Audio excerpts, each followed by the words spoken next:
Welcome, you're on The Fringe Show. I'm your host, Tatiana Zalan, and I go live every Friday at 2 p.m. Dubai time.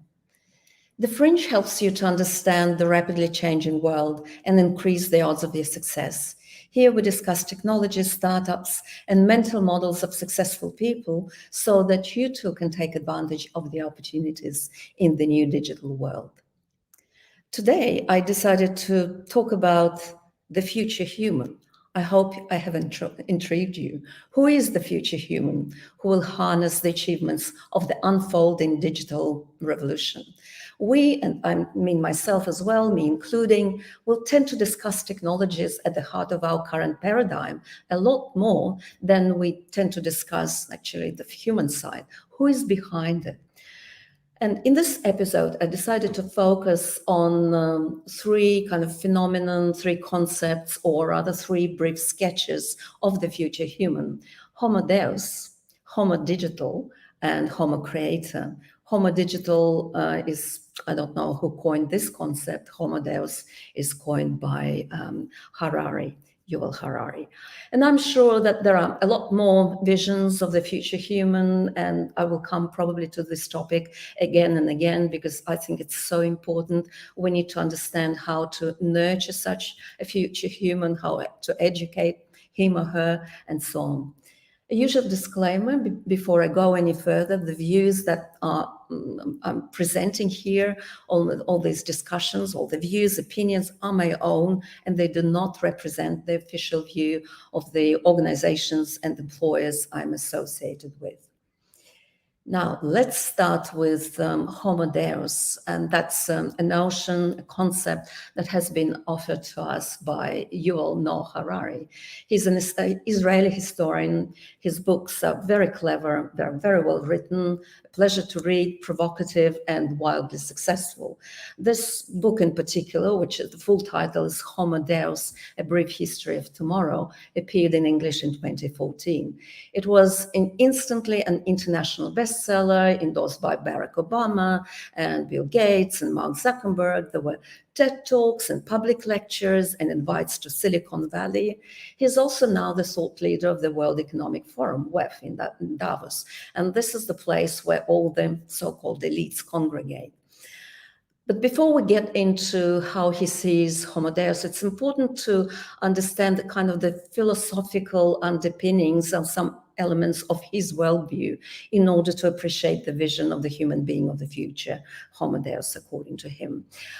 He does mention, among other threats to humanity, things like climate change, environmental collapse, and the threat of a nuclear war.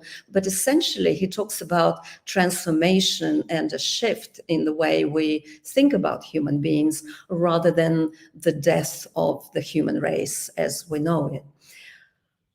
Harari, in particular, is interested in the grand ideology of liberal humanism, which he says is one of the most prevalent in the world. By the way, it's not. Only 40% of the world population are believed to live under some form of liberal governments. There are two critical elements to liberal humanism. One is that the human beings consist of individual selves who possess free will. And the second one is that all human beings are morally equal to each other. He calls human liberalism a religion, not so much even a philosophy or something like that, but or a way of thinking, worldview, but a religion.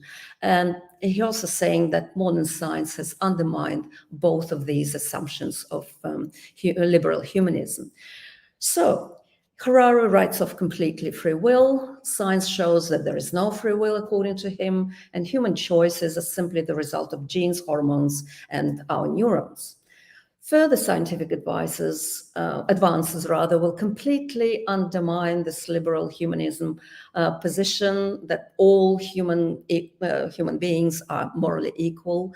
These are the advancements that I'm referring to are the ones associated with human enhancement, and you can read transhumanism. Those that greatly enhance the mental and physical capacities of some humans, but not the others, and that's an important point. He repeatedly over and over again says this mantra ad nauseum. Organisms are algorithms. We are nothing special. We have no immortal soul.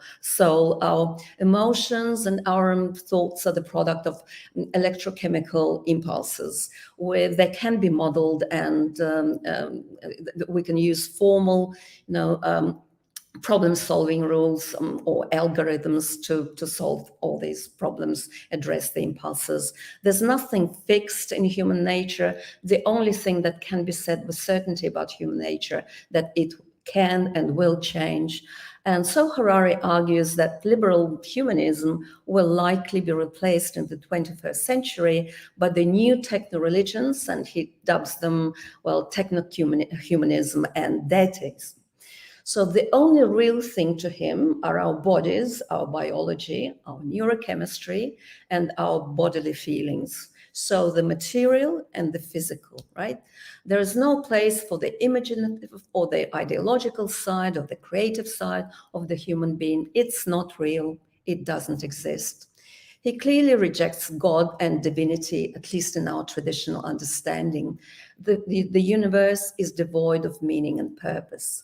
His own definition of divinity, if you look at it, it's sort of superhuman bodily and mental faculties. Those who gain access to proprietary algorithms to re-engineer their brains, bodies, and minds will become gods. And those who don't will be kind of rendered economically useless, that we are useless eaters. Then it's probably need to go a little bit deeper into this new religion of deitism or techno-humanism, and it can be summed up in one phrase: everything is a data flow. And human beings' value is contribution to this data flow. What is dataism? Well, it's that algos will be able to understand and satisfy our desires far better than we ever could. We will have bionic ears, we'll have bionic feet, nanorobots in our bloodstream will repair diseases and injuries. There will be wearables, implantable devices will expand our senses, will alter our moods. Then some biological tools will re-engineer our genes and will give us new and improved flesh, blood, and neurons in our brains.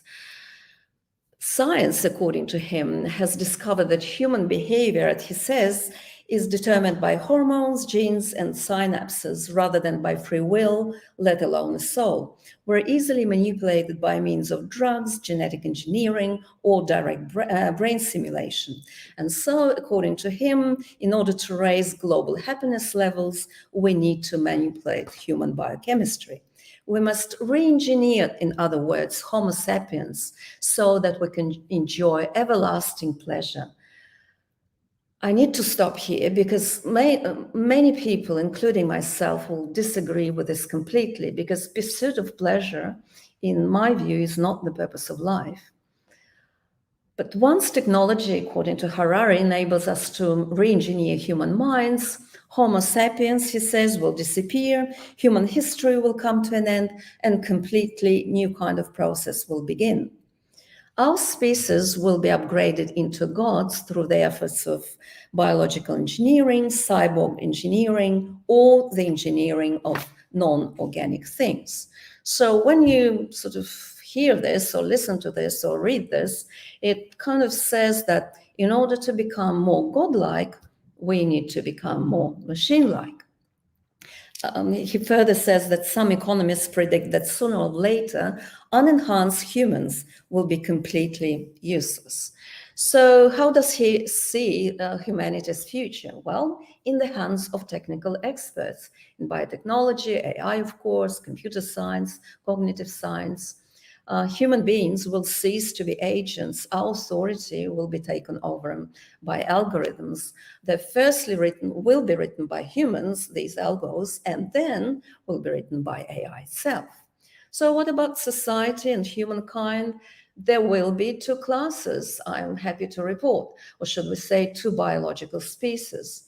The wealth will be concentrated, you guess it, in the hands of a very tiny few, a tiny elite that will own all the powerful algorithms, Some of them will be then gods, members of new species, Homo Deus, a new elite of upgraded superhumans. They will be very clever, rich, and so they will control all the knowledge that controls the rest of the humankind. Unenhanced human beings, that's people like you and me, because of course, to get this enhancement, it's very expensive. Gene therapy is expensive, human augmentation is expensive, biorobotics and arms and legs, that could be expensive too. We're supposed to live our very miserable lives in the shade of this upgraded elites. The masses, of course, will have to be fed. So how will they be fed? According to him, people must do something or they will go crazy. What will they do one day? Will they discover the joys of art? Probably not.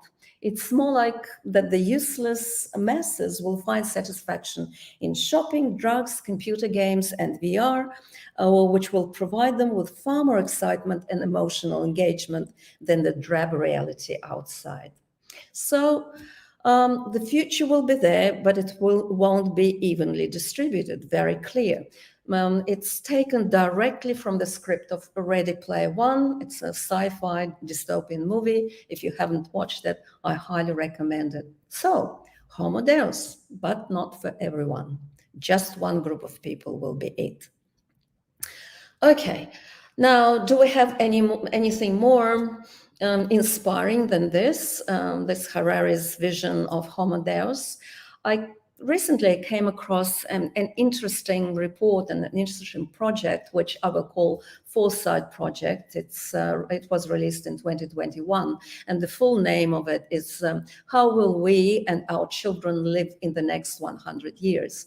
It's compiled together by Foresight Group, and it's a group of Russian and international experts. Perhaps it exists in English too, but I read it in Russian. The purpose, according to them, the purpose and the motivation for writing this report was to offer an inspiring future, which is actively crafted by humans, which is a good positive thing. And they open up their report with a quote by very famous quote by Buckminster Fuller, which says, "We're called to be the architects of the future, not its victims." They draw on complexity in evolutionary theory, and I think just like with Yuval Harari, it's important to understand what are the philosophical and some kind of theoretical views underpinning their vision of the future and the future human. At one point in our existence, a complex system, like, for example, our socioeconomic order, is faced with limits to the mode of its existence. This is what they're saying. For example, it may have exhausted its traditional energy sources, which is a big problem right now. So the system enters a period of instability and can actually collapse. But under certain conditions, the system is capable of getting out of this catastrophe zone, if you will, and take a complexity leap to overcome the barrier intrinsic to that particular phase of evolution at which we're in at the moment. And it can transition to a different level of existence, a new stability level, or a new vision of a desired future. And then it can assume various new characteristics and a different structure. According to them, we are now, for the past 50 years, as humanity, have been in this transition period.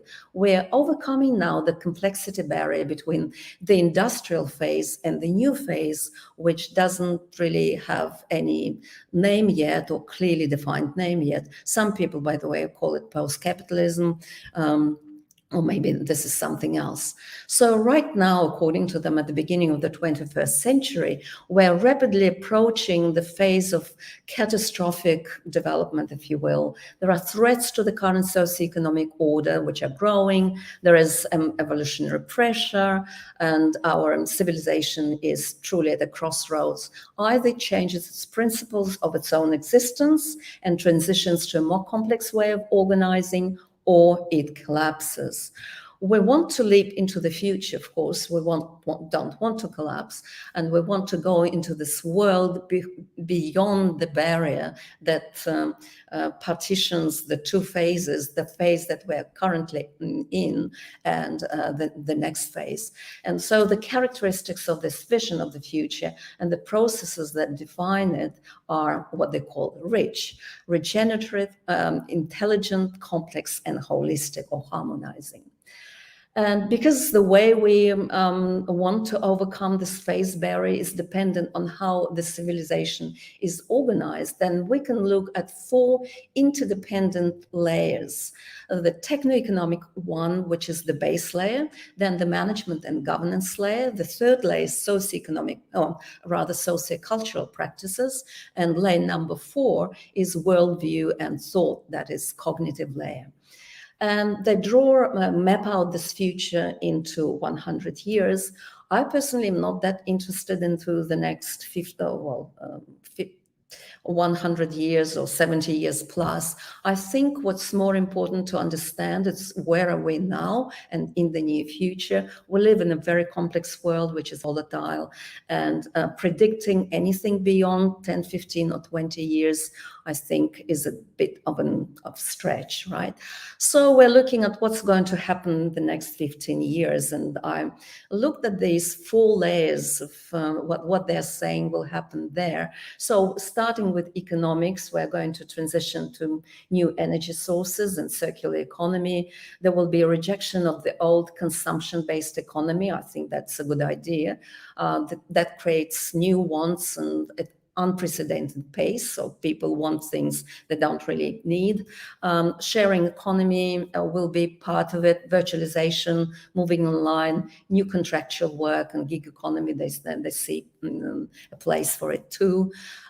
Then we will need to rethink the meaning of work from a job to sustain oneself, to self-actualization and being creators or carrying out creative work.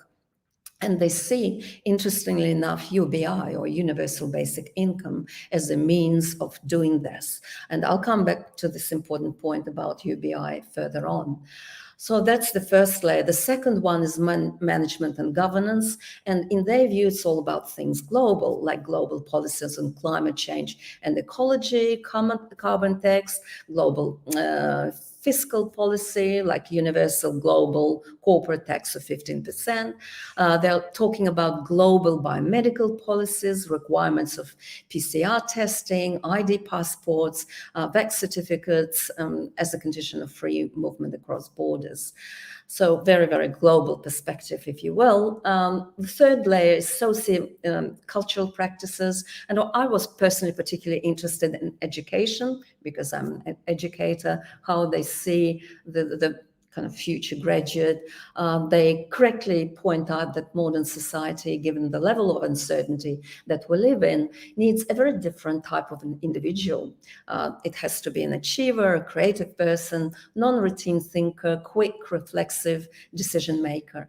The university's role will also be transformed. It will no longer be a factory for the production of knowledge and skilled graduates, but rather an environment to grow the seeds, the kernel of the future society. It can be teams, it can be projects, new startups, and even prototypes of townships.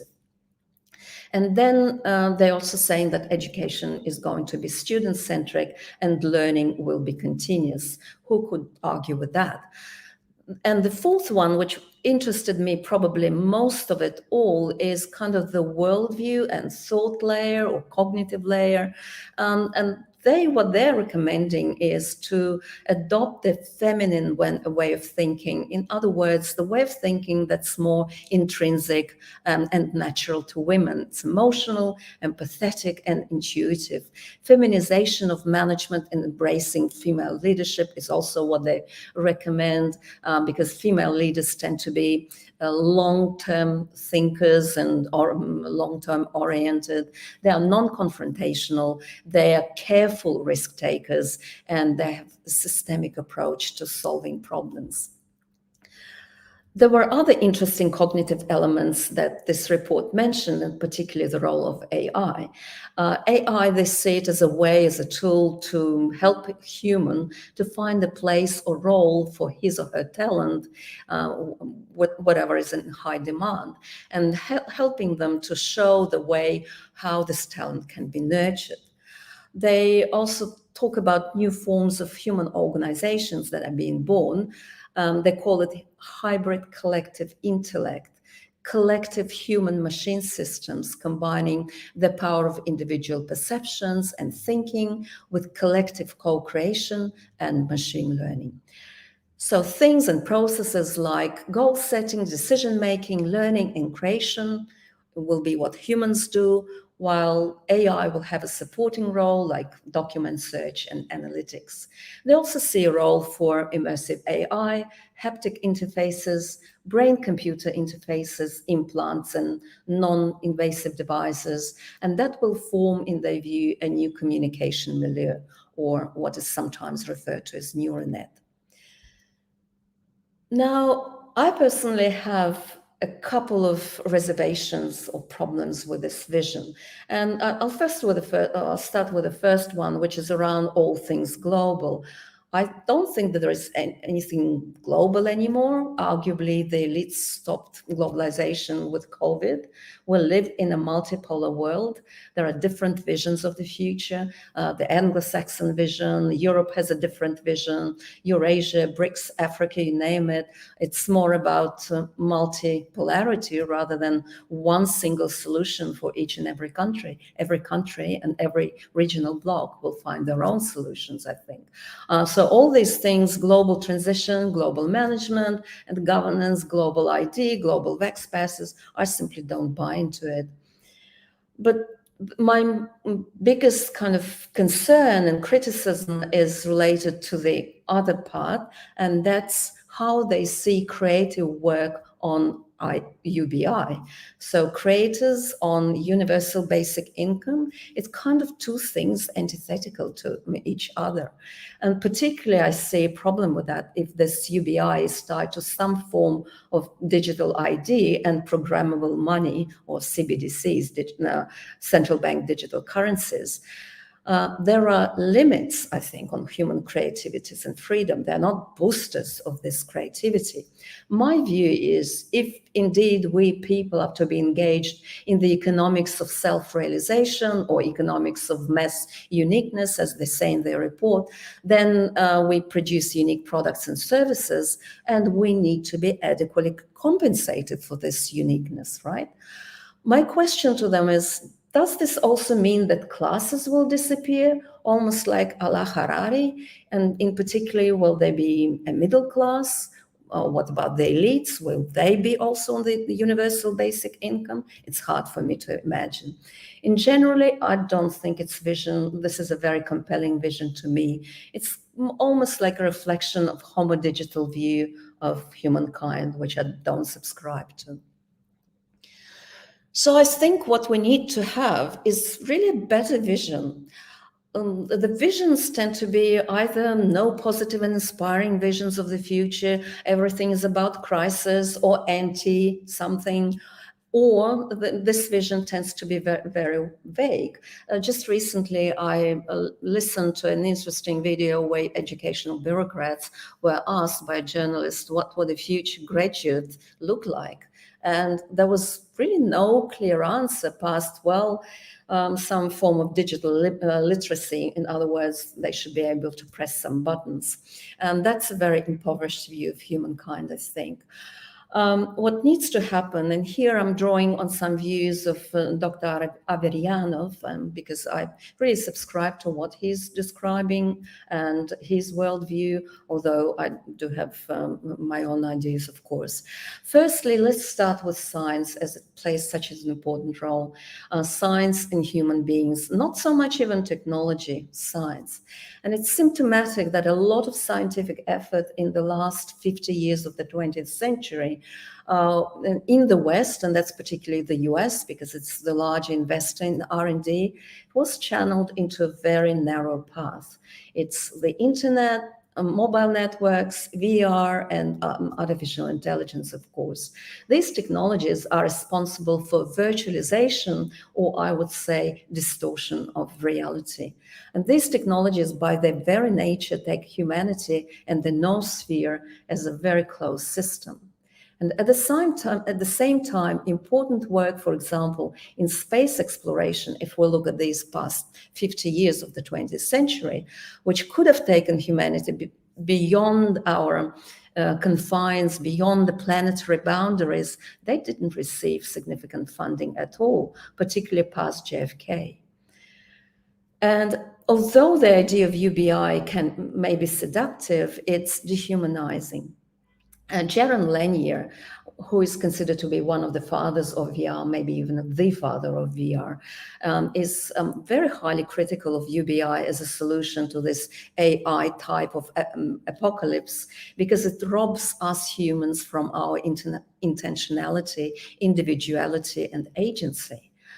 So lumpen consumers will eventually turn into degenerates. A human being should be able to work, create, and fight for his food if necessary. And this food doesn't have to be material only, physical only. It can also be spiritual.